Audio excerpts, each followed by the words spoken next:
sharing ya.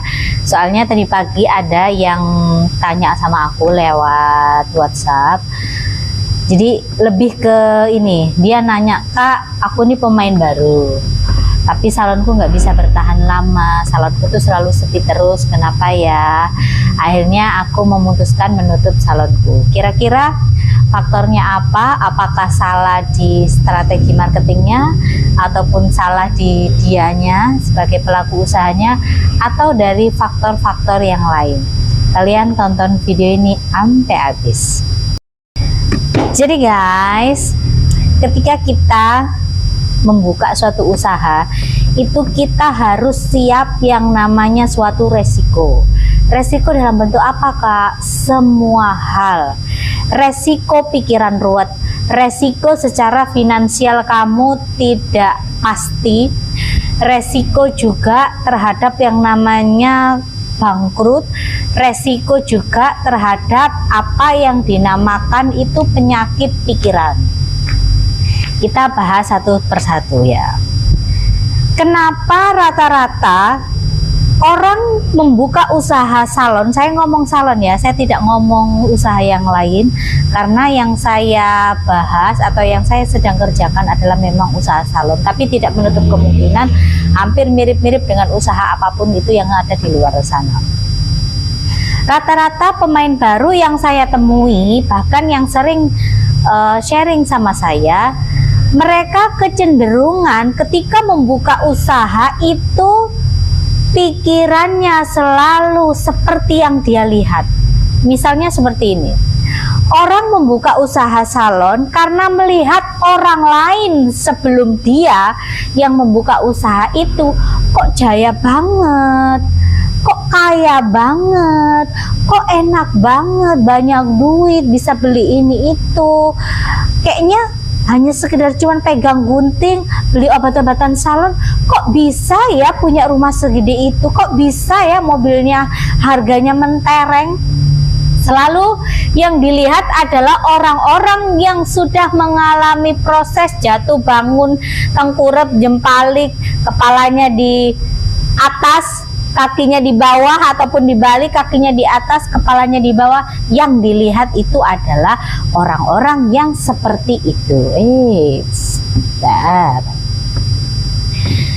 Jadi yang dilihat itu adalah enaknya aja. Akhirnya mendorong dia yang merasa memiliki modal, dia membuka usaha salon. Entah itu dia kursus dulu, kursus kilat kek, atau segala macam sesuai dengan kemampuan finansial dia, dan akhirnya dia membuka usaha itu. Ya, sebentar nih, tripod aja. Yang dilihat itu yang seperti itu ya. Jadi yang dilihat itu adalah orang-orang yang sudah pada tempatnya, yang sudah mengalami proses apapun, disamakan dengan dirinya. Ketika nanti kalau dia buka usaha pasti akan seperti itu. Apakah kita boleh memiliki pemikiran seperti itu? Jawabannya boleh, tapi jangan terlalu seperti ini. Nah, nanti salah bantal. Oke, aku bahas ya lebih dalam lagi. Ketika kita membuka usaha salon, yang dipikirkan pertama kali jangan yang kalian lihat orang yang sudah jadi. Kalau yang kalian lihat orang yang sudah jadi, itu terlalu menguras pikiran dan tenagamu, yang akhirnya berimbas kepada usaha kamu. Maksudnya apa ya Kak ya? Kamu akan sibuk memikirkan orang yang sudah posisi usahanya sudah jalan di atas usaha salonnya. Akhirnya pikiranmu kesedot ke situ terus. Dia bisa, dia ini sudah jaya hanya karena bisnis salon, bahkan salonnya mungkin tidak ada AC-nya, cuman kipas angin aja. Kok bisa dia bisa punya rumah? Waktunya kan habis untuk mikirin orang itu. Akhirnya kamu tidak fokus dengan usahamu sendiri, padahal sama-sama salon. Seharusnya ketika kamu menjadi pemain baru, kamu mengikuti ritmenya orang usaha. Ritme orang usaha itu seperti apa, Kak? Kita kudu siap Siapnya apa? Mental. Selalu aku kasih tahu di video-videoku sebelumnya. Kalau kamu mau usaha, meskipun modal kamu seuprit, mental kamu harus segunung. Kuncinya di situ. Kamu, istilah kasarnya kalian yang nonton videoku ini, ketika kalian mengalami suatu masalah seperti ini ya, tidak ada customer, kalian bingung. Nggak ada customer, kok sepi ya? Kenapa ya? Apakah aku jualnya kemurahan ya? Atau kemahalan ya? Ataukah ini ya? Ataukah itu ya? Jangan-jangan salonku ini dibikin sama salon yang sebelah sana supaya salonku ini bangkrut. Terus lagi ada yang sirik sama aku, ngomong-ngomong yang nggak bener soal aku, yang akhirnya customer nggak mau datang ke tempat aku.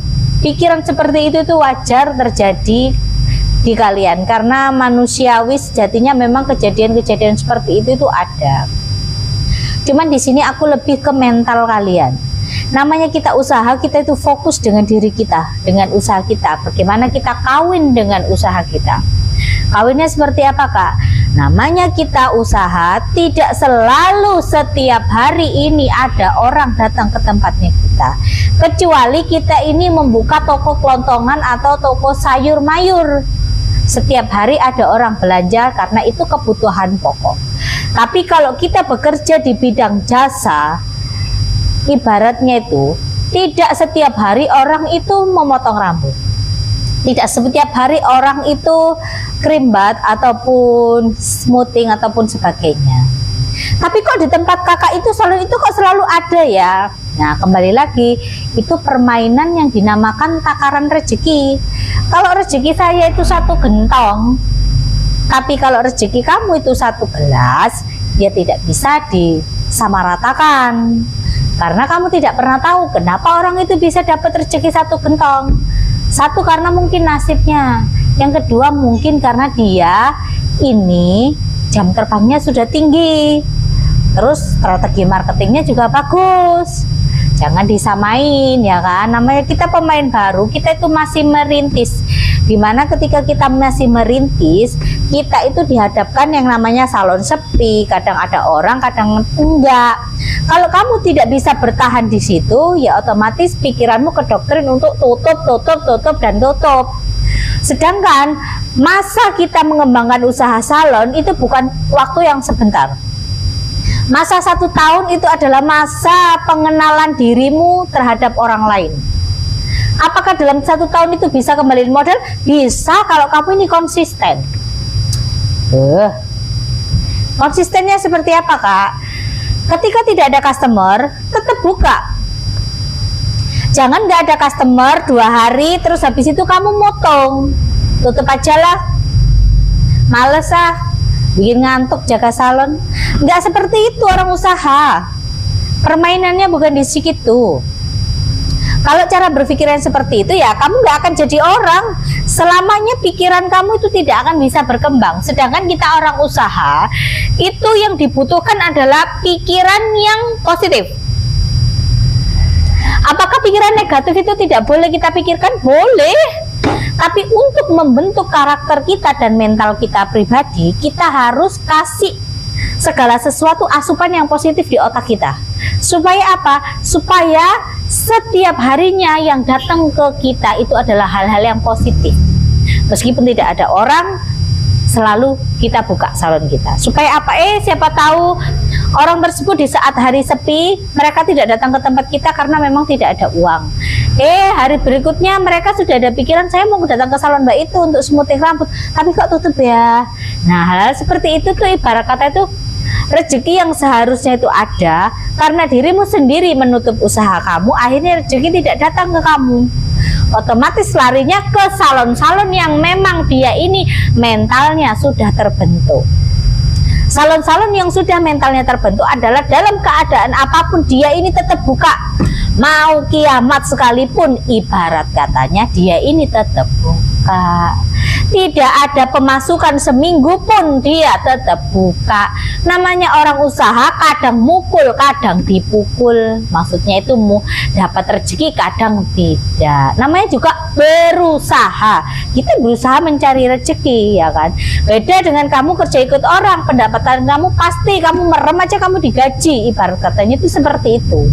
Tapi kalau kita namanya pelaku usaha, kita itu macam-macam yang kita rasain. Pikiran kita pun bukan pikiran lagi kita bekerja dengan orang. Pikiran orang usaha adalah pikiran nih wong ruwet, ya kan. Jadi kalau ada orang yang bilang orang usaha enak, ada enaknya, ada nggak enaknya. Nggak enaknya itu kita memikirkan segala sesuatu yang tidak pernah dipikirkan oleh pegawai kita, begitu. Jadi apapun yang terjadi harus tetap buka. Terus lagi, ketika kamu membuka usaha salon, kamu dihadapkan yang namanya misalkan permasalahan. Permasalahan misalkan ya, ngerjain smoothing rambut kok gagal ya, kenapa ya? Soalnya customernya itu tidak jujur loh, kalau habis diwarna berapa hari tiba-tiba minta di smoothing, terus akhirnya ngekrus segala macam, aku disalahkan. Gini tuh membuat mentalku down. Ada yang cerita seperti itu. Gini ya kawan, sekelasnya salon-salon yang jam terbangnya sudah meroket, itu aja terkadang mengerjakan tidak sempurna. Tidak sempurna. Apakah hal-hal seperti itu patut yang namanya kita menurunkan kualitas ataupun harga kita? Tidak.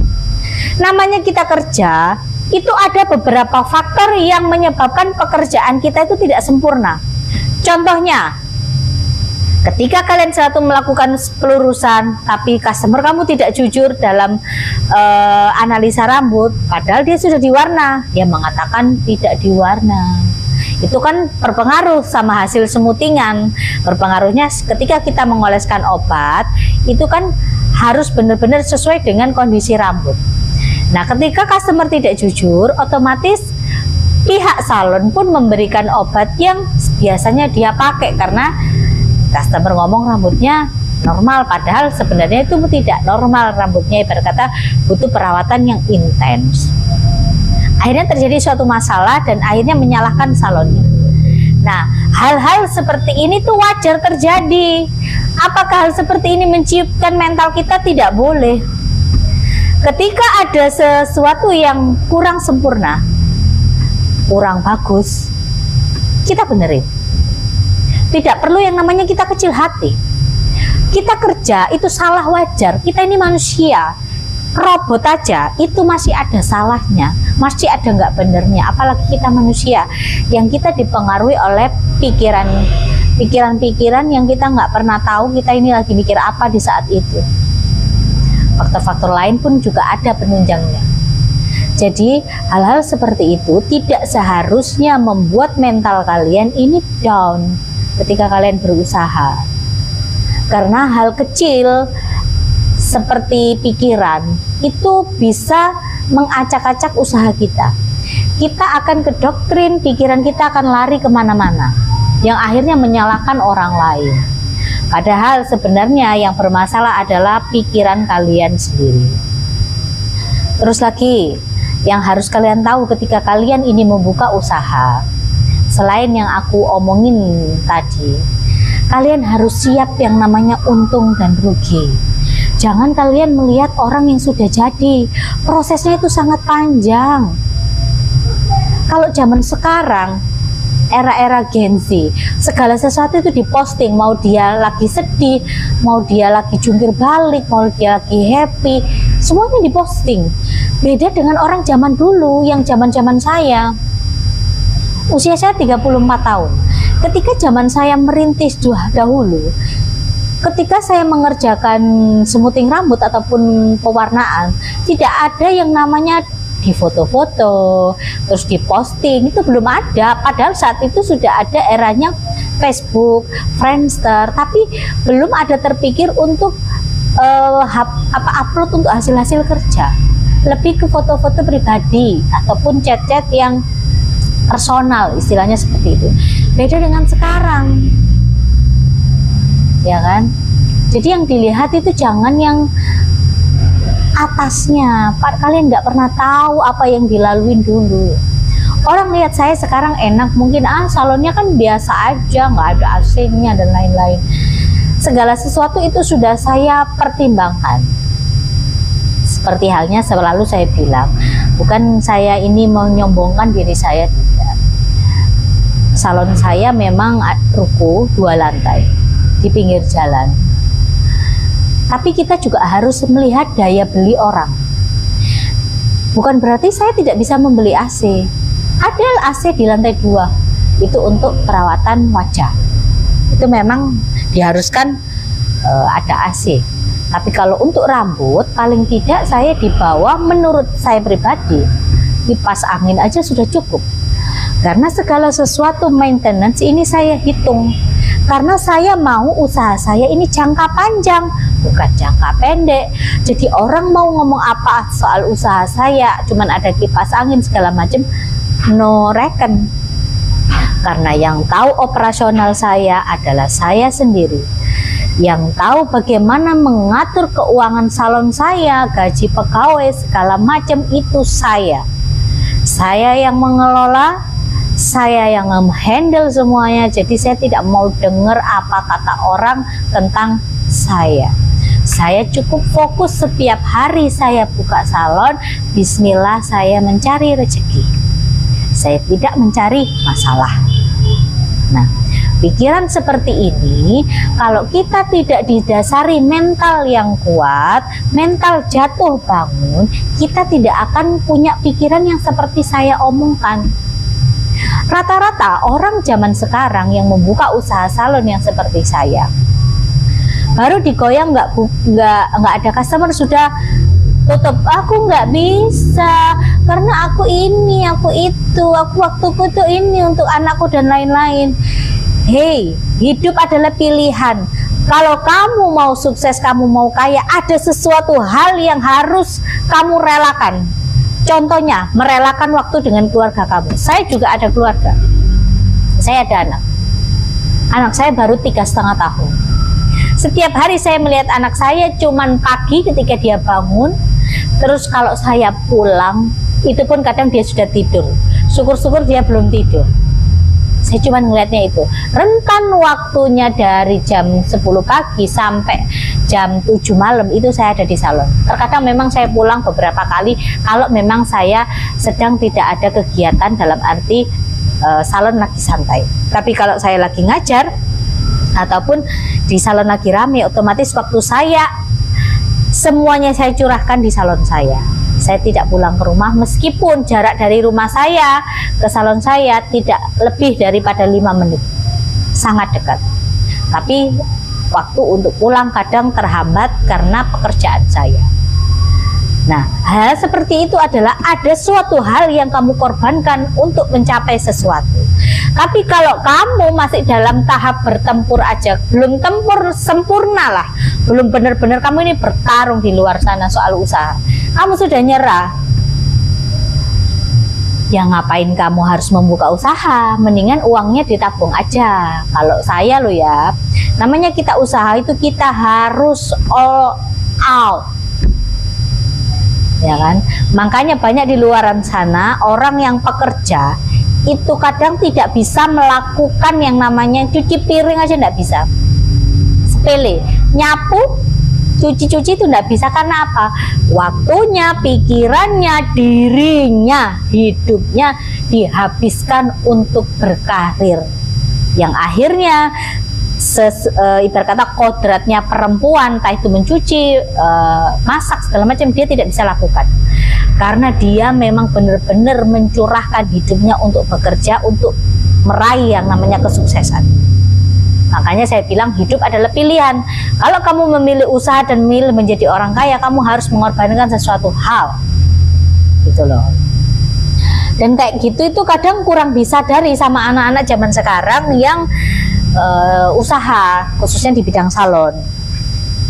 Udah tutup, kerja ikut orang aja, aku cari laki-laki kaya aja, aku jadi ini aja, aku jadi itu aja.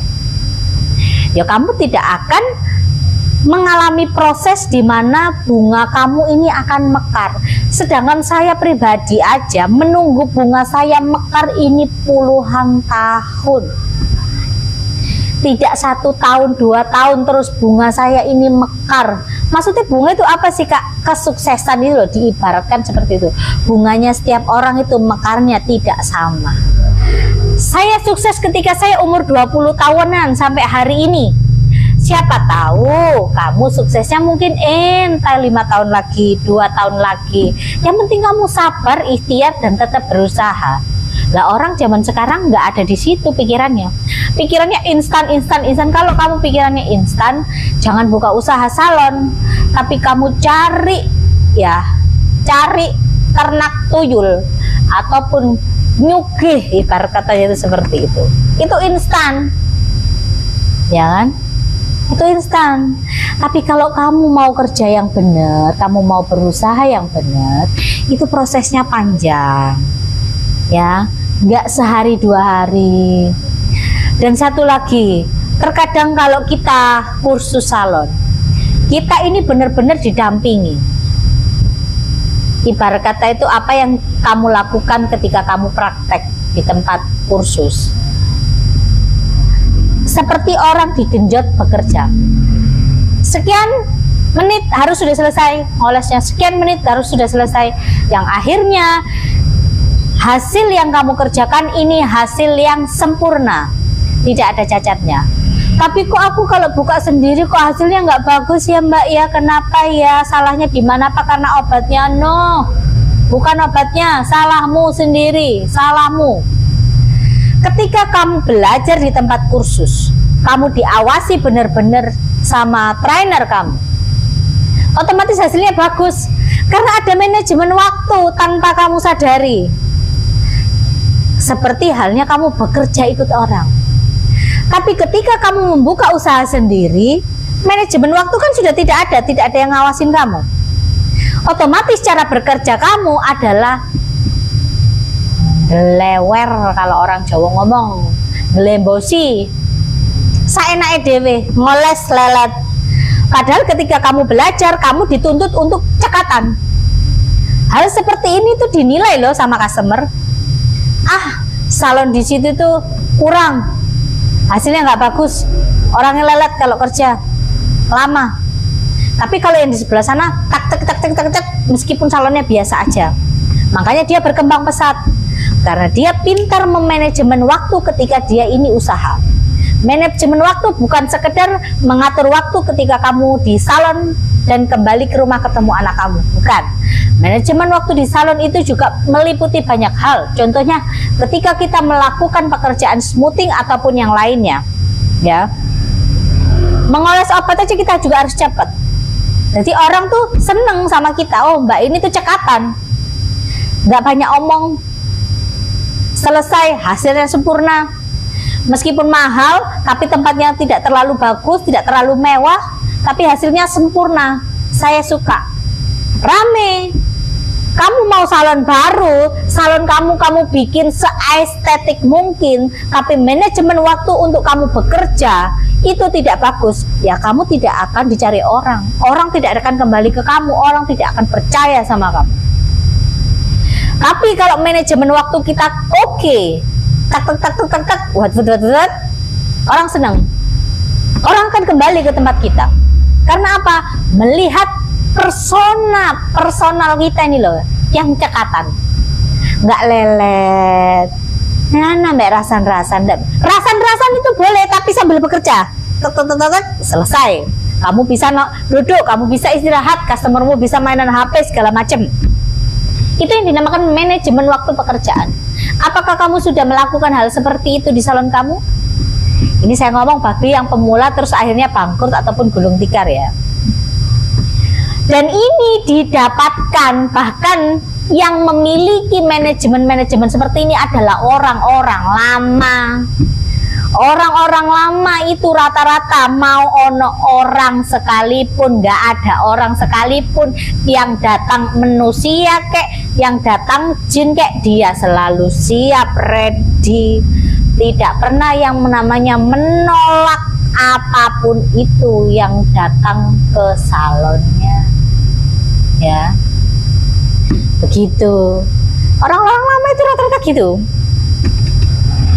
humble sama orang. Ya Bu, mari, mau apa Bu? Kalau kadang rata-rata orang yang pemain-pemain baru itu kan, oh ini enggak, ini zaman sekarang tuh yang model potongannya yang seperti ini loh Bu, itu sudah enggak cocok Bu. Lah sedangkan kan kita juga harus melihat seleranya pasar. Makanya selalu aku kasih tahu, jangan pernah mengikuti tren, ikuti selera pasar. Tren belum tentu cocok di selera pasar, ya kan? Seperti hal yang aku ngomong, pernah berkali-kali aku ngomong, di daerah sama di perkotaan itu beda. Ketika kita membuka usaha di daerah, jangan kamu terapkan trennya di kota di daerah, kecuali dia minta sendiri. Pelurusan, spotting kah, rebonding kah, ion kah, atau apakah yang sistemnya, yang sifatnya pelurusan. Ketika kamu membuka di daerah, mengerjakan smoothing harus lurus, jangan kamu tekuk. Karena apa? Pengaruh. Ketika nanti sudah dicuci 3 hari kemudian dia cuci sendiri, dia akan melewat di bagian bawahnya. Kamu buka di daerah, dikatakan smoothingmu gagal. Meskipun katakanlah customer kamu meminta, Mbak mau yang natural, oke kamu cocok masuk. Tapi ketika dicuci di rumah, dia akan komplain ke kamu, Mbak kok hasilnya gini ya, kok nggak lurus ya. Karena apa? Di daerah, di pikirannya ini sudah kedoktrin. Ketika kamu melakukan suatu pelurusan, smoothing kayak rebonding kayak apa kayak itulah namanya lurus. Bukan dimasukkan, ya. Lurus, ada bengkoknya kena kamu. Makanya kita harus tahu selera pasar di mana kita buka. Jangan seleranya orang kota kamu bawa ke sini. Salah. Rata-rata orang itu gitu. Karena mungkin masih muda-muda ya, ibarat kata itu egonya, cara berpikirnya itu ke kota-kotaan. Seleranya kota dibawa ke daerah ketika dia buka. Akhirnya nggak jalan. Nggak jalan, beneran nggak jalan. Dan akhirnya menyalahkan produknya, menyalahkan yang ngajarin, menyalahkan semua orang, padahal yang salah itu dia sendiri. Makanya kita itu perlu yang namanya bonding dengan usaha kita, bonding dengan lingkungan sekitar kita, supaya kita tahu karakter orang masing-masing, tahu selera pasar ini seperti apa. Aku di tempatku dari dulu sampai hari ini, sampai beranak pinak dalam arti ada usaha yang lain, selalu yang aku terapkan adalah saya tidak membutuhkan, bukan tidak membutuhkan ya, dalam arti saya tidak perlu segala sesuatu yang terlalu wah sekali. Yang penting usaha saya ini jalan, uang saya ini muter, kembalinya ke saya cepat, akhirnya usaha saya ini akan berkembang. Jadi pikiran saya bukan ke untuk salon saya ini saya bikin se-estetik mungkin, supaya buat foto-foto bagus. Rata-rata orang seperti itu. Tapi kalau saya, selalu kamu lihat deh video-videoku yang lama-lama itu, bahkan aku selalu kasih tahu sama kalian, saya ini bisa dibilang seperti tukang rosok. Barang bekas saya jadikan yang bermanfaat. Tempatnya oksidan tuh kayak gitu, di belakang yang merah-merah tuh, ataupun yang silver-silver tuh, saya jadikan tempat sampo. Saya tidak malu. Menurut saya itu lebih enak dan lebih efisien. Kalau salon-salon di luar sana yang dia pakai sampo paman gitu segala macam, kalau menurut dia suka seperti itu ya silahkan. Tapi kalau saya pribadi lebih enak suntek langsung, lebih praktis, karena di sini saya menerapkan manajemen di tempat saya ini adalah cak-cak wat dang mari dang wes, dan kamu bisa istirahat. Itu kalau saya. Dan saya tidak pernah ketika saya usaha, tidak pernah saya melihat usahanya orang lain. Saya fokus dengan pekerjaan saya sendiri. Mau orang bilang, oh sofanya wis suwek, terus sofanya diisolasi anggapannya untuk nutupi lubangnya, nggak apa-apa, mampu saya begitu kok. Dia customer tidak datang ke sini selama 24 jam, hanya beberapa jam aja. Yang penting bisa buat duduk dan masih layak, tidak jelek-jelek sekali, nggak ada masalah. Bahkan kursi yang saya pakai adalah kursi-kursi yang memang harganya ekonomis. Karena di pikiran saya, zaman sekarang orang itu juga melihat tempatnya.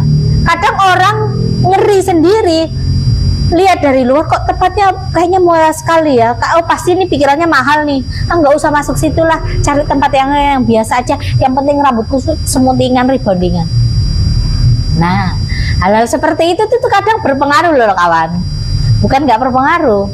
Makanya saya mendesain salon saya ini adalah desain-desain menengah. Bukan berarti saya tidak bisa yang wah-wah ya. Karena apa? Kalau di posisi di tengah-tengah, tidak terlalu jelek, tidak terlalu bagus juga, orang itu sudah, oh yes, harganya standar. Dia akan masuk ke tempat kamu. Terus setelah kenal sama kamu, bikin gitu, oh enak ya, diajak ngobrol, oh pelayanannya bagus, oh hasilnya ini bagus ya, orang akan datang lagi ke tempat kamu, meskipun tempat yang biasa aja, tapi harganya luar biasa. Seperti itu. Makanya ya, kalian pemain-pemain baru, saya ini bukan menggurui kalian. Toh juga tidak ada hadiahnya untuk saya ketika saya itu menggurui. Cuman saya ini sharing sama kamu. Saya ini buka usaha salon itu seperti ini loh. Bisa sampai di titik seperti ini, saya ini melakukan seperti ini loh. Saya tidak punya sifat, sikap, mental itu yang ecek-ecek loh. Karena apa? Segala sesuatu yang sudah kaki kita nyemplung, ya sekalian basah. Kamu usaha meskipun kamu mengeluarkan uang 5 juta, 10 juta itu uang. Harus diputar apapun keadaan yang terjadi di lapangan, harus tetap buka. Karena kamu tidak pernah tahu rezekimu ini datang kapan. Kalau yang di atas ngasih rezekinya 1 minggu lagi tapi kamu tidak sabar, ya kamu akan kehilangan kesempatan dapat rezeki itu. Tapi kalau kamu sabar sama rezeki yang dikasih yang di atas, sabar nungguin, ya kamu akan terima enaknya. Karena orang usaha itu butuh waktu untuk berkembang.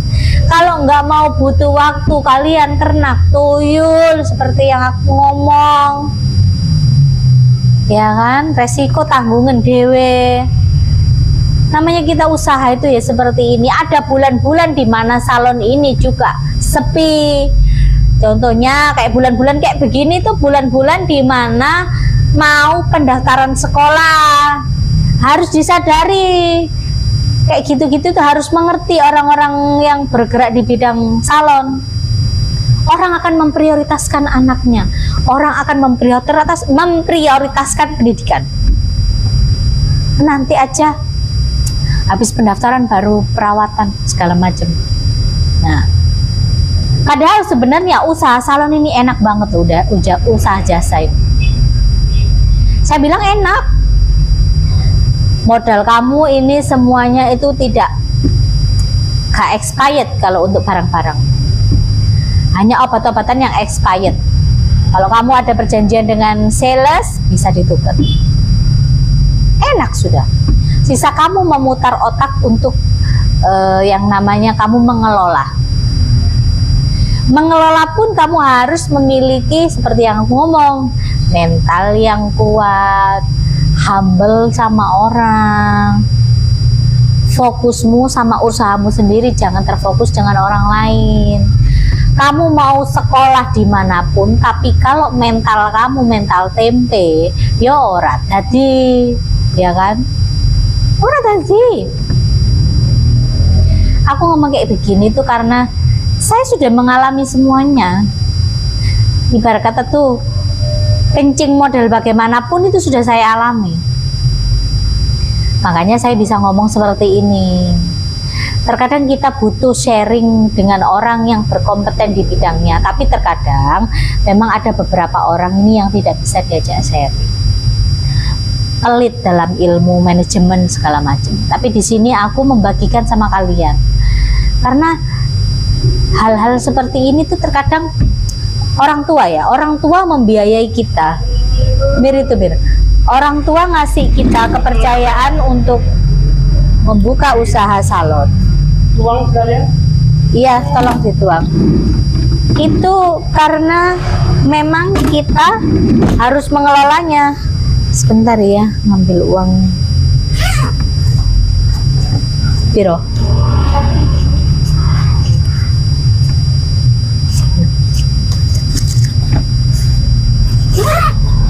Orang tua kamu capek-capek kursusin kamu, ngemodalin kamu, berharap anaknya bisa mengelola. Apakah hal-hal seperti itu wajar ketika orang tua kita menuntut kita harus bisa mengelola dengan baik? Wajar, karena orang tuamu juga nyarinya juga susah, berharap kamu bisa mengembangkan usaha kamu gitu loh. Tapi orang tuaku kalau diajak sharing itu selalu nggak ngerti, soalnya bukan bidangnya. Memang benar, orang tuamu hanya memfasilitasi kamu uang, tapi untuk yang lain-lain kamu sendiri harus berpikir. Karena ibarat kata tuh, kamu dikasih lahan sama orang tuamu, jebret, kasih kaki nih kelolaan ini, ya apa caranya duit 10 juta modalmu iki bisa dari 20 juta, sudah dari 50 juta, sudah dari 100 juta. Piye carane? Awakmu dhewe sing iso ngelola. Sing les kamu, bukan orang tua kamu. Ibaratnya itu seperti itu gitu loh. Orang tuaku tidak mengerti, ya kamu sharing dengan orang. Misalkan ya contohnya seperti saya tidak, misalnya saya tidak les deh mbaknya segala macam, nggak ada masalah, orang sharing aja kok nggak boleh, nggak apa-apa. Supaya apa? Kita itu butuh yang namanya nge-refresh pikiran dari pemikirannya orang lain.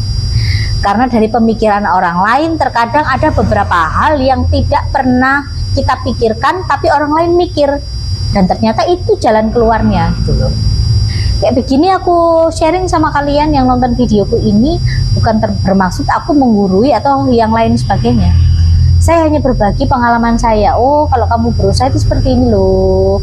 Aku dulu pun juga dari orang yang biasa aja, bukan yang dari kalangan yang serba ada, enggak. Tapi karena saya mau berusaha, gigih saya orangnya dari kecil. Kalian boleh percaya boleh enggak, tahun 2005-2006 itu saya SMA, uang saku saya cuma 2.000 rupiah. Itu hanya cukup untuk saya berangkat sekolah aja naik bemo, dan pulang saya enggak tahu mau naik apa. Apakah orang tua saya memberi saya lebih? Tidak.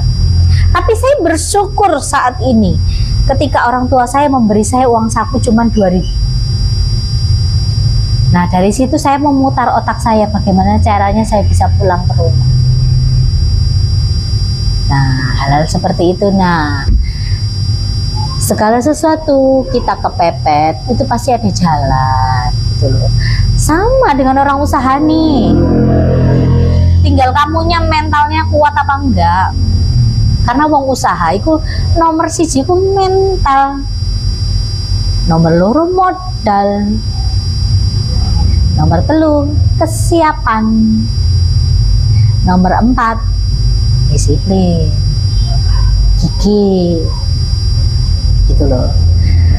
Soalnya kalau kita ngomongin salon itu dibilang kecil ya tidak kecil, dibilang gede juga bisa gede juga. Tergantung kita mau mainnya di level yang seperti apa. Makanya ketika kalian sudah membuka usaha salon, janganlah yang namanya kalian ini malu dengan usaha kalian. Buatlah usaha kalian ini bisa menghidupi kalian beserta anak-anak kalian kelak. Karena nanti akan ada kebanggaan tersendiri meskipun kalian dipandang hanya sekedar tukang potong. Padahal dari background tukang potong ini sebenarnya adalah usaha yang membutuhkan biaya finansial yang banyak, tapi terkadang masih dipandang orang sebelah mata. Tapi kita nggak usah mikir yang sampai seperti itunya, karena biar aja itu urusan masing-masing orang. Tapi yang pasti, sekali lagi aku ngomong, semua itu kembali ke diri kamu. Mental nomor 1. Jangan perkara sepi terus tutup. Jangan perkara karena kamu melakukan kesalahan ketika treatment terus kamu motong, sudah tidak buka lagi. Tidak boleh seperti itu. Yang penting kita punya rasa tanggung jawab untuk memperbaiki, itu aja sudah cukup. Kita membuka lagi supaya apa? Supaya kita menjadi orang yang lebih mengerti lagi, lebih profesional lagi. Karena apa? Kita sudah ketemu dengan beberapa kasus yang setidaknya itu membuat kita semakin mengerti dan semakin dewasa, plus semakin pinter. Kalau kita tidak jatuh atau tidak salah dulu, kita gak akan mengerti. Rumusnya orang usaha itu seperti itu. Pengalaman adalah guru, ya kan? Jangan jadikan pengalaman itu sebuah hal yang membuat dirimu trauma. Percuma kalau kamu punya rasa trauma, mau aku ngomong sampai berbusa pun nggak akan masuk di pikiran kamu. Sedangkan kalian lihat di luar sana, orang-orang yang memiliki pabrik besar, orang-orang yang usahanya sampai jaya segala macam, sama, mereka juga jungkir balik juga, sama, nggak ada bedanya. Cuman mungkin mental mereka ini mental-mental baja yang akhirnya membawa mereka dalam sebuah kesuksesan yang besar. Makanya itu ya, selalu aku bilang, apapun usahanya itu sama mental kita. Kalau kamu mau cari modal itu gampang. Ketika mental kamu sudah dapat, kamu pergi ke BRI bawa BPKB atau sertifikat, dapat duit. Atau kurs ya kan, dapat uang. Uang itu penunjang. Yang pertama itu mental. Kalau menurut saya ya, saya sebagai pelaku usaha asongan ini ya kan, menurutku itu hal seperti itu tuh wajar terjadi. Dan yang saya lihat sekarang tuh banyak sekali orang baru kursus terus habis itu buka nggak lama terus tutup, buka nggak lama tutup. Karena apa? Mentalnya nggak kuat.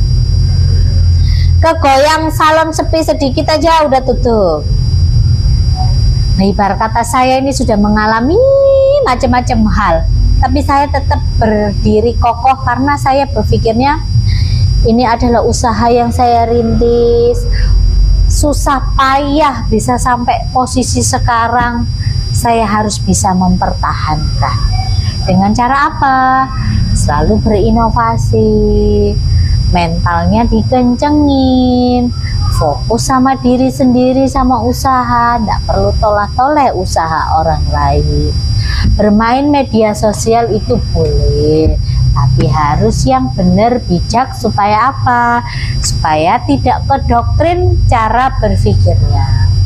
Bisa jadi kalian hal-hal seperti itu kan berpengaruh, tapi kalian tidak merasakannya, gitu loh. Jadi semoga sharing-sharing seperti ini bisa bermanfaat buat kalian yang sedang mengalami masa-masa pikiran ruwet. Kalian tidak sendiri, banyak orang di luar sana mengalami pikiran yang ruwet, tapi ketika mereka mendengarkan ataupun sharing dengan orang yang sudah berkompeten, dia akan lebih berpikir secara rasional dan lebih sehat lah. Tidak ada di dunia ini orang yang sukses instan. Mungkin tahun ini bunga kamu belum mekar, siapa tahu tahun depan. Kalian harus sabar nunggu. Oke, terima kasih buat kalian yang udah nonton video ini. Jangan lupa kalian like dan subscribe. Kalau kalian mau tahu info seputar kursus salon ataupun ujian hairdresser atau sharing-sharing produk atau apapun itu, kalian bisa WhatsApp